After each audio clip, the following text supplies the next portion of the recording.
thunderstorms. Highs in the lower 80s.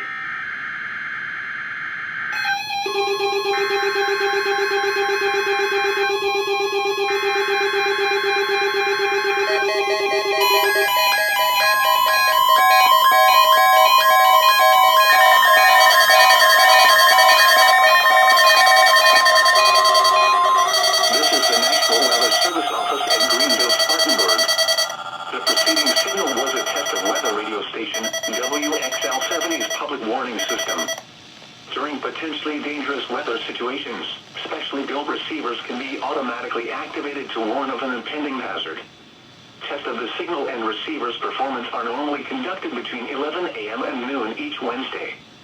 If there had been a threat of severe weather, the test would have been postponed until the next available good weather day. Reception of this broadcast, and the warning alarm, will vary at any given location.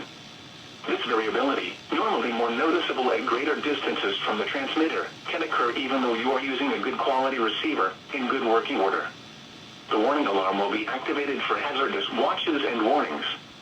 For station WXL-70, broadcasting near Charlotte, on a frequency of 162.475 MHz, the warning alarm will be activated for the following counties: in North Carolina: Alexander, Anson, Cabarrus, Catawba, Cleveland, Gaston, Argyle, Lincoln, Mecklenburg, Montgomery, Richmond, Rowan, Stanley, and Union. In South Carolina: Cherokee and York. This concludes the NOAA Weather Radio All Hazards Storm Alert Test.